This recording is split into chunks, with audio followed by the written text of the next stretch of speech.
Do you ever stop and think about where your life is going? We don't do this most of the time. It wouldn't be healthy if we did. We can hardly conduct a full inquiry into the meaning of our existence every morning when we get out of bed.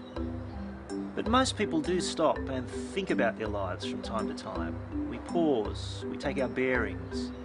Is life where I thought it would be now? Is there some sort of overriding purpose? Where's it all going? Where am I going? Sometimes grief or failure or even illness can push us to these thoughts. Sometimes it just happens naturally at different stages of our lives, like when we leave school or have our first child or turn 50. Of course, there's a deeper and more pressing reason for stopping to ponder the course of our lives. It's the wonderful possibility that our lives do in fact have a profound purpose, that we were made by God for a reason. And if that was the case, wouldn't you want to discover that purpose, that reason, and live the rest of your life pursuing it? Well, that's what this course is really about. It's an opportunity for you to pause and take the temperature of your life, to think about who you are and why God put you here on this planet. More specifically, the course of your life is designed to help you achieve three things.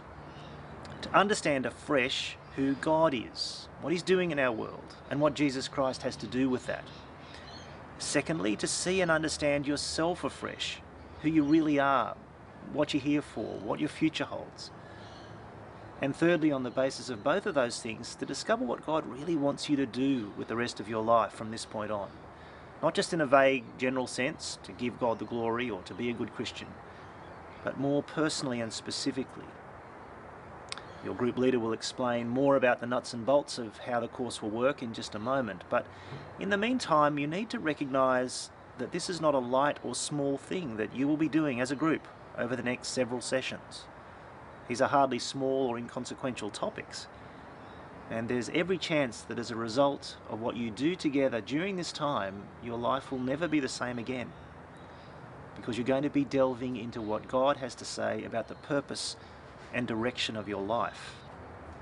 But you should also recognise at the start that because the subject is so important and so personal, there'll be times during the course when you'll find it hard. This may simply be because you find the content a bit confusing or disturbing or unsettling. Perhaps some cherished ideas or assumptions will be challenged. Or you might long for a nice, simple answer and find that none seems available. You won't find all the answers in the first week. Be patient. Keep searching and asking and grappling with the ideas. But doing a course like this one can be unsettling in another way. It can profoundly challenge not just our understanding, but also our hearts and wills. It can call into question the very way we live our lives, our dreams, our goals, the things we love and long for. Be prepared for this and pray that God would soften your heart to respond to His word.